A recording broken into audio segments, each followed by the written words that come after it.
Vous tournez la clé. Le démarreur lance, mais le moteur ne prend pas. Ou alors il démarre une seconde, puis cale comme si on lui coupait le souffle. Et dans votre tête, une phrase tourne en boucle. La pompe à essence ne fonctionne pas sur Citroën C3. C'est tentant de conclure tout de suite que la pompe est morte, de commander un module complet, de prévoir une grosse facture. Sauf que, très souvent, la pompe n'est pas le problème. Elle est juste privée d'électricité, ou volontairement coupée par une condition de sécurité. Et c'est là que ça devient piégeux. On peut remplacer une pompe parfaitement saine, et se retrouver exactement au même point. Le premier réflexe, avant même d'ouvrir le capot, c'est de clarifier ce que vous observez. Parce que « ne démarre pas » peut vouloir dire 10 choses différentes. Est-ce que le moteur entraîne bien, avec un bruit normal de démarreur, ou est-ce que ça peine, comme une batterie faible? Est-ce que vous avez un démarrage long, puis ça finit par partir, ou ça ne part jamais? Est-ce que ça cale uniquement à chaud, après quelques minutes, ou à froid dès le matin? Est-ce que c'est arrivé d'un coup, ou progressivement avec des ratés, des trous à l'accélération, une perte de puissance? Ensuite, il y a un détail que beaucoup de gens cherchent, le bruit d'amorçage de la pompe au moment où on met le contact. Sur beaucoup de voitures, on entend un petit bourdonnement pendant 1 ou 2 secondes. Sur d'autres, c'est très discret. Et si vous êtes dans la voiture, vitres fermées, ventilation en route, vous pouvez passer à côté. Et surtout, la pompe n'est pas censée tourner en continu juste parce que le contact est trop mis. Elle s'amorce, puis elle attend que le calculateur voie un démarrage réel. Donc, je n'entends rien, n'est pas une preuve. C'est un indice, pas un verdict. Si vous voulez un test simple sans outil, faites-le à 2. Une personne met le contact, l'autre se place près de l'arrière, côté réservoir, et écoute. Pas besoin de coller l'oreille sur la carrosserie, juste être proche, dans le calme. Si vous entendez un bourdonnement bref, ça ne garantit pas que la pression est bonne, mais ça prouve déjà que la pompe reçoit au moins un ordre et un peu d'alimentation. Si vous n'entendez rien, on ne conclut pas pompe HS, on passe à la méthode. Et la méthode, elle commence par une idée qui évite beaucoup d'erreurs. Avant de suspecter la pompe, on suspecte ce qui l'alimente et ce qui la commande. Parce qu'une pompe, c'est un moteur électrique. Si elle ne tourne pas, soit elle est bloquée, soit elle n'a pas de courant, soit on ne lui demande pas de tourner. Autre point important, évitez d'insister au démarreur pendant de longues minutes. D'abord parce que vous videz la batterie et vous fatiguez le démarreur. Ensuite parce que vous brouillez le diagnostic. Une batterie qui s'écroule en tension peut faire apparaître des symptômes secondaires, des voyants, des comportements électroniques étranges. Faites des essais courts, et si ça ne part pas, revenez au diagnostic. On va maintenant entrer dans le cœur du sujet, celui qui fait économiser le plus de temps et d'argent quand la pompe à essence ne fonctionne pas sur Citroën C3. Le diagnostic électrique, simple, logique et prioritaire. Commencez par la base, l'état de la batterie. Vous pouvez avoir une batterie assez bonne pour faire tourner le démarreur, mais pas assez bonne pour que l'électronique et la pompe travaillent correctement pendant la phase de démarrage. Ce qui compte, ce n'est pas seulement la tension à l'arrêt, c'est la tension sous charge, au moment où vous lancez le démarreur.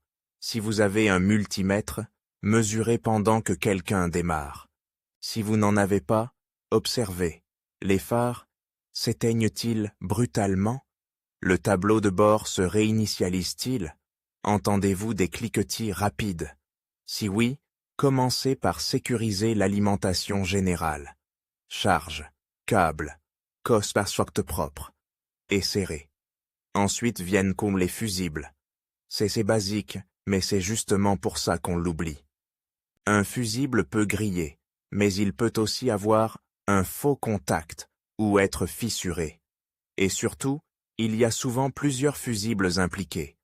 Un pour la pompe, un pour le calculateur, un pour l'alimentation d'un relais. Si vous vous contentez d'en regarder un, vous pouvez passer à côté. Le bon réflexe, c'est de contrôler visuellement, puis de contrôler électriquement si possible. Et quand vous remettez un fusible, ne mettez jamais plus fort en vous disant que ça tiendra mieux. Si un fusible saute, c'est qu'il protège quelque chose. Le renforcer, c'est déplacer le problème vers un faisceau qui chauffe. Après les fusibles, le relais. Le relais de pompe ou le relais qui alimente le circuit carburant peut être capricieux. Contact charbonné, bobine fatiguée, oxydation dans le boîtier. Le piège, c'est que le relais peut fonctionner une fois sur deux. Vous avez alors une panne intermittente. Un jour la voiture démarre, le lendemain non, puis elle redémarre après avoir attendu. Beaucoup de gens remplacent la pompe dans ce scénario, alors que le relais est le vrai coupable. Si vous avez accès au relais, vous pouvez parfois sentir ou entendre un petit clic au moment de la mise du contact. Mais là encore, absence de clic ne prouve pas tout. Le relais peut ne pas être commandé, ou le clic peut être imperceptible. Le test le plus parlant, c'est de vérifier si la pompe reçoit du 12 volts au bon moment. Et là, il y a une erreur classique. Mesurer au multimètre, contact mis, et conclure. Il n'y a pas de 12 volts. Sauf que l'amorçage ne dure que quelques secondes. Si vous arrivez trop tard, vous mesurez rien et vous accusez le mauvais élément. Pour éviter ça, une lampe témoin est souvent plus efficace qu'un multimètre parce qu'elle réagit instantanément et elle montre aussi si le circuit tient une charge. Un multimètre peut afficher 12 volts sur un fil faible avec un mauvais contact, alors qu'en charge réelle, tout s'écroule. La lampe, elle, vous dit la vérité. Ça s'allume franchement, ou ça s'allume à peine, ou pas du tout. Si vous pouvez accéder au connecteur de la pompe, vous testez entre le plus et la masse pendant que quelqu'un met le contact. Vous cherchez une alimentation brève. Si vous voyez une tension arriver pendant l'amorçage, puis disparaître, c'est normal. Si vous ne voyez rien du tout, il faut remonter. Fusible, relais, commande, masse, connecteur. La masse, justement, est un grand classique. Une pompe peut être parfaitement alimentée en plus, mais si la masse est mauvaise, elle ne tourne pas, ou elle tourne faiblement. Les symptômes peuvent être vicieux, démarrage long, puis ça finit par partir. Ou ça cale quand vous demandez de la puissance, ou ça marche quand il fait sec et ça tombe en panne quand il pleut. L'humidité et l'oxydation transforment un contact limite en contact mort. Sur une voiture qui a quelques années, un point de masse oxydé peut vous faire croire à une pompe HS. Et puis, il y a les connecteurs. Un connecteur de pompe, c'est un endroit exposé aux vibrations, parfois à l'humidité, et à des micro-échauffements. Un faux contact peut couper la pompe nette, puis revenir. Si votre panne est intermittente, si la voiture redémarre après avoir tapoté légèrement près de la zone du réservoir, ou après avoir bougé un faisceau, ce n'est pas une preuve absolue, mais c'est un signal fort. Avant de commander une pompe, inspectez les connexions. Maintenant, un point qui surprend beaucoup de propriétaires. La pompe peut être volontairement coupée par l'électronique. Si l'antidémarrage n'autorise pas le démarrage, si le calculateur ne voit pas certaines conditions, il peut ne pas alimenter la pompe comme mesure de sécurité. Vous pouvez avoir un démarreur qui tourne, mais pas d'injection de carburant. Dans ce cas, vous pouvez courir après la pompe pendant des heures. C'est pour ça que les voyants au tableau de bord et le comportement de la clé, du verrouillage ou d'un éventuel message d'anomalie sont des indices. Je ne vais pas vous promettre un diagnostic complet, sans outils, mais retenez l'idée. Absence d'alimentation de pompe ne veut pas dire pompe morte. Ça peut être une absence de commande. Il existe aussi, selon les versions et équipements, des dispositifs de coupure après choc. L'idée est simple. En cas d'accident, on coupe le carburant. Si la voiture a subi un choc, même un trottoir pris de fort, ou un impact sous caisse, il peut y avoir une coupure de sécurité, ou un élément qui se met en défaut. Là encore, on peut se retrouver avec une pompe qui ne tourne plus, alors qu'elle est en bon état. Si votre panne arrive juste après un choc, ce contexte compte énormément. Passons maintenant au scénario où l'électricité arrive bien à la pompe, mais la voiture ne démarre toujours pas, ou démarre puis cale. Là, on quitte le tout ou rien, et on entre dans les pannes de pression et de débit. Une pompe peut tourner, et pourtant ne pas fournir assez. Elle peut être fatiguée, ou son filtre d'aspiration peut être encrassé, ou le module peut avoir un clapet qui ne tient plus la pression. Résultat, vous avez des démarrages longs, surtout après un arrêt prolongé, parce que la pression retombe, et il faut réamorcer. Vous pouvez aussi avoir des trous à l'accélération, comme si le moteur manquait de carburant au moment où vous demandez plus. Parfois, ça se manifeste surtout à chaud, quand certains composants électriques deviennent plus sensibles. Il y a aussi le cas après un plein. Beaucoup de gens font le lien. J'ai fait le plein, et juste après, panne. On pense tout de suite à une mauvaise essence, à de l'eau, à une catastrophe. Parfois, c'est plus bête. En remplissant, on a remué des dépôts au fond du réservoir, et le filtre d'aspiration se charge. Ou alors un connecteur a été sollicité par une manipulation, un choc de trappe, une vibration. Le contexte après plein ne condamne pas automatiquement la pompe, mais il oriente vers l'alimentation carburant et la contamination. Comment confirmer une insuffisance de pression sans partir dans un démontage lourd? Le plus propre, c'est une mesure de pression avec l'outillage adapté, mais tout le monde ne l'a pas. Sans ça, vous pouvez quand même observer des signes. Si le moteur tousse, tente de partir, puis s'éteint, comme s'il avait eu une microdose de carburant, c'est compatible avec une pression qui monte puis s'effondre. Si au contraire il n'y a aucune tentative, ça peut être carburant, mais aussi allumage, capteur, antidémarrage. C'est pour ça qu'il faut rester prudent. Une panne carburant peut imiter une panne étincelle et inversement. Un autre test, à manier avec bon sens, c'est l'écoute et la réaction de la pompe. Une pompe grippée peut parfois repartir temporairement avec une vibration. Certains tapotent semblent le réservoir ou la zone d'accès. Ça peut marcher une fois et donner l'illusion d'une réparation. En réalité, c'est un signe de fin de vie. Si une pompe repart parce qu'on l'a secouée, elle peut vous lâcher au pire moment. Donc si vous observez ce comportement, considérez-le comme un diagnostic, pas comme une solution.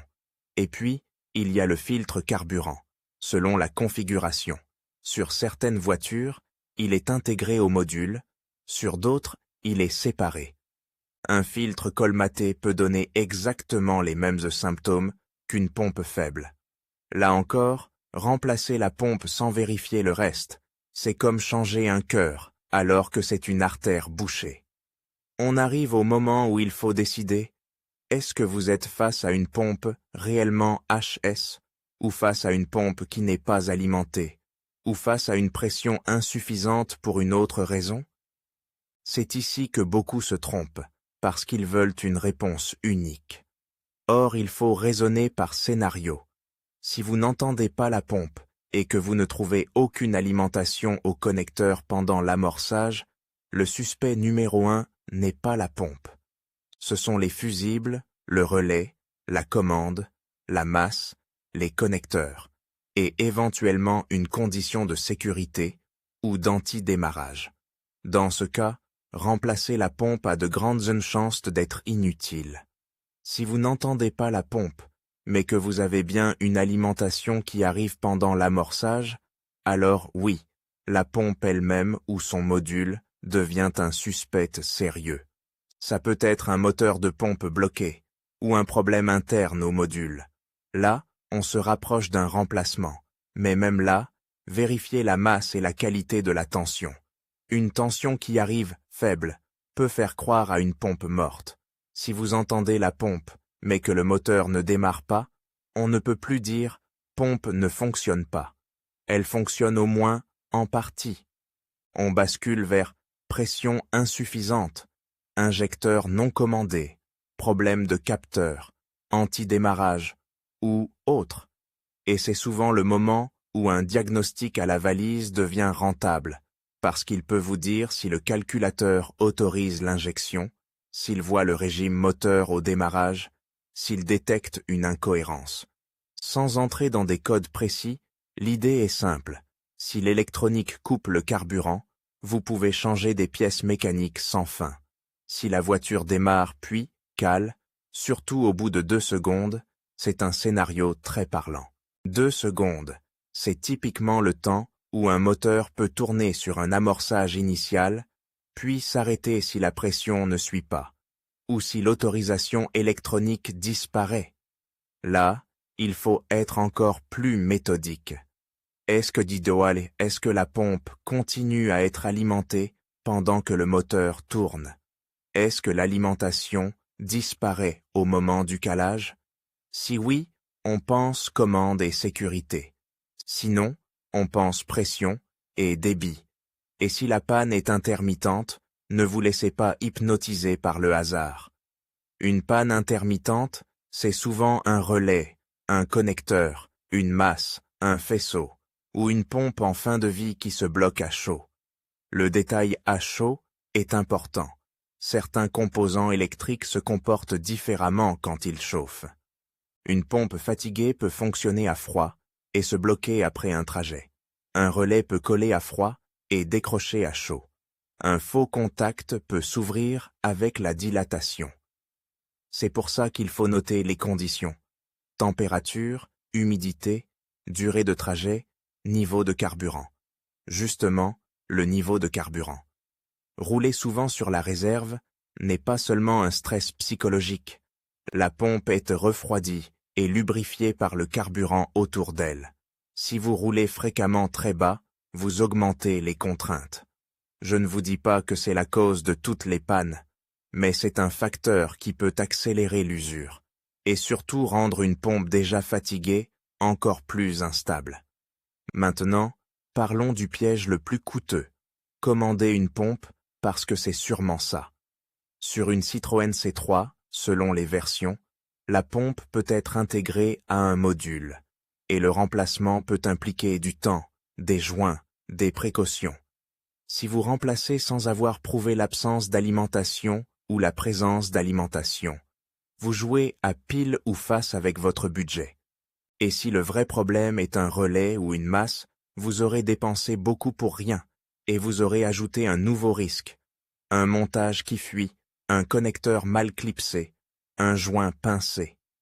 Ce n'est pas pour faire peur, c'est juste la réalité des interventions sur le circuit carburant.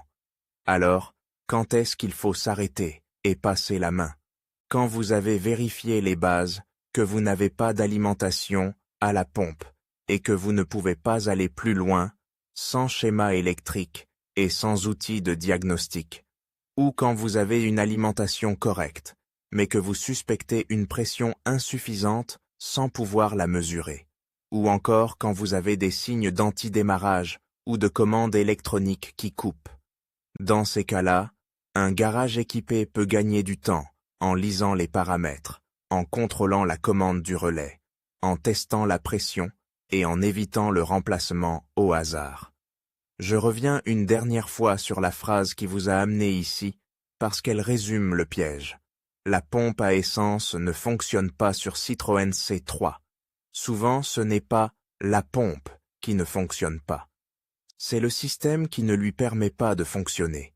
Et la différence, c'est des heures de recherche et parfois des centaines d'euros. Si vous devez retenir une logique simple, c'est celle-ci. D'abord, confirmez le symptôme sans interpréter trop vite. Ensuite, vérifiez l'alimentation électrique au bon moment, en tenant compte de l'amorçage bref. Puis, seulement si l'alimentation est présente, suspectez la pompe ou la pression. Et si la pompe tourne, ne pas s'acharner sur elle. Cherchez pourquoi le moteur ne reçoit pas ce qu'il faut, ou pourquoi l'électronique refuse de l'autoriser. Au final, Le bon diagnostic n'est pas celui qui trouve une pièce à remplacer. C'est celui qui prouve, étape par étape, où le courant s'arrête, où la pression manque, où la commande se retire. Et quand vous raisonnez comme ça, vous transformez une panne stressante en problème solvable, sans vous faire piéger par la solution la plus chère et la plus évidente.